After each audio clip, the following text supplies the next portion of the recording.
तर नमस्कार मित्रांनो, स्वागत आहे मोटर टॉक मराठीच्या एका नवीन व्हिडिओमध्ये। मित्रांनो, आज आपण अशा एका गाडीबद्दल बोलणार आहोत जिने 90च्या दशकात भारतीयांना वेड लावलं होतं आणि आता तीच गाडी भविष्याचा वेध घेण्यासाठी इलेक्ट्रिक अवतारात परत आली आहे। होय, आपण बोलतोय नवीन टाटा सिएरा ईव्ही बद्दल। पण मित्रांनो, आज फक्त गाडीच्या रेंज आणि बॅटरी बद्दल बोलायचं नाहीये, तर आज मला एका वेगळ्या विषयावर बोलायचं आहे। कारण मला आता असं वाटायला लागले की भारत सरकारने भारत NCAPचं नाव बदलून थेट टाटा NCAP ठेवून द्यावं। हो, मी मस्करी करत नाहीये, अगदी सिरियसली बोलतोय। कारण टाटा मोटर्स सेफ्टीच्या बाबतीत जे काही करतंय ते पाहून भल्या भल्या ग्लोबल कार कंपन्यांना नक्कीच घाम फुटला असेल। कारण भारत NCAPचं 5 स्टार मिळवणं हे टाटासाठी आता डाव्या हाताचा खेळ झालेला आहे। पण टाटा मोटर्स इथं थांबलंय का? नाही, आता त्यांनी स्वतःच्या गाड्यांची क्रॅश टेस्ट स्वतः आणि तीही अत्यंत भयानक पद्धतीने घेणं सुरू केलंय। विचार करा, एकीकडे टाटाची नवीन कार आणि दुसरीकडे मजबूत एक हेवी ट्रक, थेट ट्रक सोबत टक्कर। हे सिद्ध करतंय की टाटा फक्त लॅब मध्ये पास होणाऱ्या गाड्या बनवत नाहीये, तर खऱ्या रस्त्यांवर खऱ्या ऍक्सिडेंट मध्ये जीव वाचवणाऱ्या गाड्या बनवत आहेत। मित्रांनो, तुम्हाला आठवत असेल, बरोबर 6 महिन्यापूर्वी जेव्हा टाटाने सिएराचे पेट्रोल आणि डिझेल मॉडेल्स लॉन्च केले होते, तेव्हा त्यांनी असा एक प्रयोग करून दाखवला जो भारतीय ऑटोमोबाईल इतिहासात कोणीच केला नसेल। त्यांनी चक्क एका नवीन सिएराची धडक दुसऱ्या सिएरा सोबत करून दाखवली होती। 2 हत्तींची टक्कर झाली तर काय होतं, अगदी तसाच तो नजारा होता। आणि 2 मजबूत SUV एकमेकावरती धडकवल्या। यातून टाटाने काय सिद्ध केलं? त्यांनी हे दाखवून दिलं की आमची गाडी दुसऱ्या कोणत्याही भारी गाडीला जरी धडकली तरी आमची कार सुरक्षितच राहते। आणि आता सिएरा ईव्हीच्या लॉन्चच्या वेळीही त्यांनी त्यांच्या गाड्यांची धडक थेट मोठ्या ट्रक सोबत करून दाखवली आहे। टाटाचं हे सेफ्टी ऑब्सेशन खरंच कौतुकास्पद आहे। बाकी ग्राहकांच्या जीवाशी कोणताही खेळ नाही, हे टाटा मोटर्सने पुन्हा एकदा स्पष्ट केलं। आता वळूया आपल्या आजच्या लेजेंडरी टाटा सिएरा ईव्हीकडे। तर 6 महिन्यापूर्वी आलेल्या पेट्रोल डिझेल सिएरापेक्षा ही इलेक्ट्रिक सिएरा थोडी दिसायला अधिक फ्युचरिस्टिक आहे। याची closed of front grille, connected LED DRLs आणि त्या 90च्या दशकातील आयकॉनिक अल्पन विंडोज जे जुन्या गाडीला यायचे, ते पाठीमागे बसण्यासाठी एका मोठ्या काचेच्या खिडकीच्या सारखे काम करतात। हे सगळं गाडीला एक प्रीमियम लुक देते। बाकी बॅटरी पॅक जर पाहिला तर टाटाने याच्यामध्ये 2 मोठे बॅटरी पॅक दिले आहेत। पहिला छोटा आहे 63 किलोवॉटचा आणि लॉंग रेंज साठी मोठा दिलाय 75 किलोवॉटचा। आणि या दोन्ही बॅटरीची पॅकची जर रेंज बघितली तर सिंगल चार्ज मध्ये ही गाडी जवळपास 535 किलोमीटर 63 किलोवॉटच्या बॅटरी पॅकवर जाणार आणि 75 किलोवॉटच्या मोठ्या बॅटरी पॅकवर 624 किलोमीटरची रेंज देईल असं टेस्टेड आहे। रिअल लाईफ मध्ये 100 किलोमीटरने आपण कमीच रेंज पकडूया। बाकी टाटा मोटर्सने Mumbai to Goa single charge मध्ये सिएराला घेऊन गेलेली टेस्ट तर दाखवलीच आहे। खराब रस्त्यावर या टेस्टवर सिएरा मुंबईतून गोव्यात पोहोचली हेच मोठं नशीब आहे।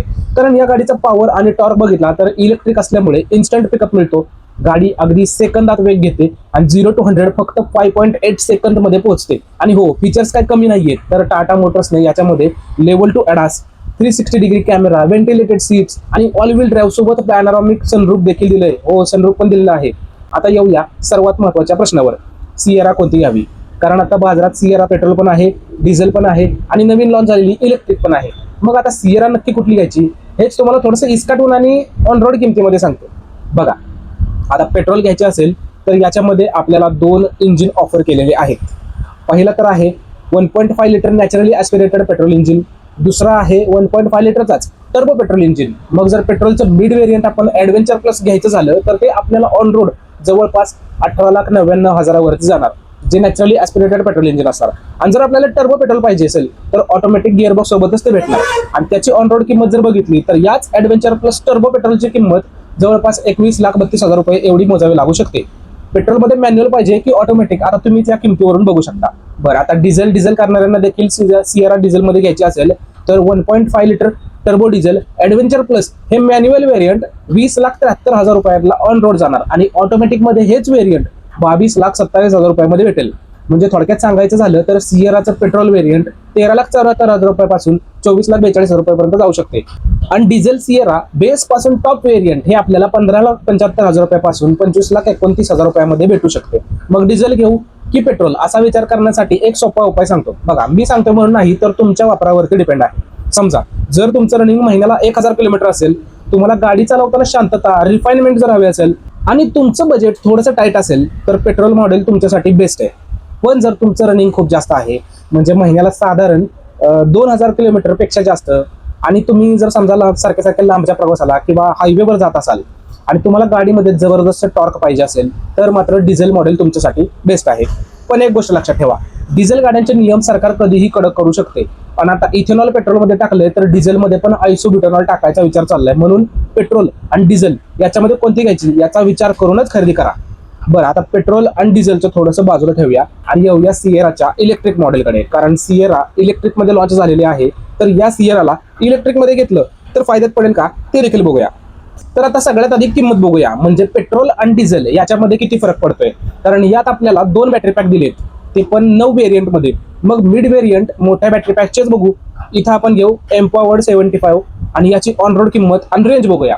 जर एम्पॉवर्ड 75 घ्यायची असेल तर यात आपल्याला 624 किलोमीटरची मोठी रेंज भेटेल. आणि किंमत बघितली तर ऑन रोड 25,16,000 रुपये खर्च करावे लागतील. बाबा, म्हणजे असं झालं डिझेलचं टॉप मॉडेल इलेक्ट्रिक सिएराच्या मिड व्हेरियंट पेक्षा फायद्याचं आहे. पण थांबा, इथं गोष्ट संपत नाहीये, कारण इलेक्ट्रिक सिएराच्या बेस पासून टॉपची किंमत तर मी अजून सांगितलेलीच नाहीये. तर मित्रांनो बघा, सिएरा इलेक्ट्रिकची किंमत स्टार्टिंग व्हेरियंटची बघितली तर Sierra EV pure 63 rear wheel drive हे व्हेरियंट आपल्याला 19,75,000 रुपयाला ऑन रोड भेटेल. आणि याच्यात ऑल व्हील ड्राईव्हचा सुद्धा ऑप्शन आहे. All wheel drive Sierra empowered A 75 हे टॉप व्हेरियंट 27,47,000 रुपयांना भेटणार आहे, आणि ते पण ऑन रोड. आता याची सुरुवातीची किंमत जर बघितली तर पेट्रोल डिझेलपेक्षा नक्की 4-5 लाख रुपयांनी महाग आहे. पण जर रनिंग कॉस्टचा विचार केला तर ईव्ही चालवणे तुम्हाला फक्त ₹1 ते ₹1.5 प्रति किलोमीटर इतकाच पडतो. ज्या पेट्रोल डिझेल गाडी चालवायला ₹7, ₹8, ₹10 प्रति किलोमीटर एवढा खर्च येतो. बघा, जर तुमचं डेली रनिंग जास्त आहे, तुमच्या घरी किंवा ऑफिसला चार्जिंगची सोय असेल आणि तुम्हाला एक फ्युचर प्रूफ गाडी हवी असेल तर डोळे झाकून इलेक्ट्रिक कार घ्या. वरून पेट्रोल डिझेलचे वाढते भाव आणि प्रदूषणाची चिंता पण मिटून जाईल. तर मित्रांनो, थोडक्यात सांगायचं झालं तर टाटाने सिएरा ईव्हीच्या रूपात एक मास्टरपीस मार्केटमध्ये आणला आहे. गाडीच्या रेंजची चिंता तर नाहीच आहे, शिवाय लुक्स पण जबरदस्त आहेत. आणि सर्वात महत्त्वाचं म्हणजे टाटाची सेफ्टी.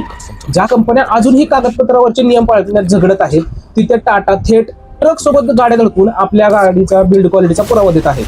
आणि शिवाय लँड रोव्हरच्या प्लॅटफॉर्मचा वापर करून टाटा नवनवीन गाड्या मार्केटमध्ये आणतोय. त्यामुळे मी सुरुवातीला म्हणालो ना की भारत एनसीएपीचं नाव आपण बदलून टाटा एनसीएपी ठेवून देऊ, हेच म्हणण्याची आता वेळ आलेली आहे. मग आता तुम्हाला नवीन सिएरा इलेक्ट्रिक कशी वाटली आणि टाटाच्या या खतरनाक क्रॅश टेस्ट बद्दल तुमचं काय मत आहे मला खाली कमेंटमध्ये नक्की सांगा. जर तुमचं पेट्रोल, डिझेल आणि इलेक्ट्रिक कार मधला संभ्रम दूर झाला असेल तर या व्हिडिओला लाईक नक्की करा, तुमच्या मित्रांसोबत शेअर करायला विसरू नका आणि आपल्या मोटर टॉक मराठी चॅनलला सबस्क्राईब नक्की करा. भेटूया अशाच एका नवीन व्हिडिओमध्ये. तोपर्यंत काळजी घ्या. कार चालवताना नक्की सीट बेल्ट लावा, बाईक चालवताना नक्की हेल्मेटचा वापर करा आणि व्हिडिओला पूर्ण पाहिल्याबद्दल मनापासून धन्यवाद. जय हिंद, जय महाराष्ट्र.